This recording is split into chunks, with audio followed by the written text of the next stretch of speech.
I'm going to go with Gloria Gibson von Fonestock. And if that's not correct, please forgive me. Says, I think you should have people like questions and you answer the ones with the most likes on the Facebook page. It's funny because I was thinking that thought as I was scrolling down the comments today. Because now Facebook lists comments by number of likes. I think that's it. I'm in. I'm game. I think what we'll do in the future, and we'll announce it in the future, is that from now on, list whatever comments you want to list, whatever questions you want to list, and we'll take the ones with the most likes in order. Seems like a cool way to go. We'll try it anyway. If it turns out it doesn't work, it doesn't work. And maybe I should have three. Maybe I'll have a couple of freebies. I get like three freebies. No one liked this one. I don't care. I do. So that's a great idea, Gloria. We'll try it again. And then she comes back with another question. And I took this one because every time I read this, I always feel guilty, and sooner or later it will sink in. I've asked this every week. No one responds, so I keep asking. Well, now we're responding. We want satisfied customers out there, Gloria. How do we get rid of Rove and Priebus? Well, you don't. You don't get rid of Rove and Priebus. They're the insiders. You can't. The RNC is not something that you can. You don't have no control over the RNC. You can stop sending them money, and I would. I'd stop sending Rove money, and I'd stop sending Priebus money.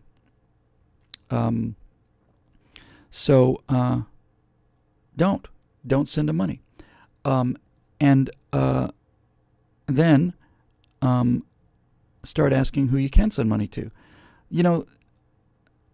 These guys are on their way out. This whole thing is going, and I don't think we can influence them. I don't think we should try to influence them.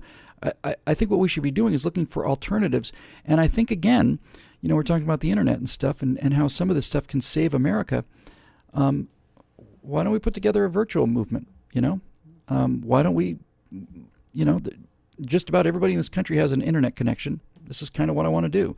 It's what I want to do with the virtual presidency. People keep asking me if I would run for office, and it's like, if I run for office, let me just say one thing about running for office, okay?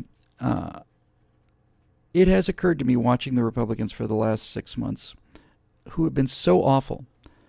And Ted Cruz, who I like, I've seen at a bunch of events, is a senator. But it occurred to me that if I were to run for a seat as a representative somewhere, I would be the most articulate member of the House of Representatives, and I could get some real national exposure, not for me, but for the ideas. So it's possible that I might think about doing that for 2 years if things continue to go badly. I got other things that I think I'd rather. I think the virtual presidency can actually be somebody who speaks for all of these candidates. It goes out there and goes for these to their fundraisers and goes to their rallies and stuff and deploy whatever eloquence and understanding of our principles that I have to people. But believe me when I tell you this one thing, Gloria, there are politicians out there who are starting to get it. Younger politicians, Ted Cruz and some other Tea Party guys, understand that it's not just about the principles. You got to know how to sell the principles. It's about the dress, how you dress. It's about your haircut. His thinks like a subversive. He knows how to do this, and so we're not going to get a whole army, Gloria. We're not going to gain control of the army. We're going to have to be special forces, and we're going to have to go in there and do things under the radar and parachute and blow up ammo dumps and send guys in on frogmen and take out this installation. That's basically what we're going to have to do. So that's what we're going to do.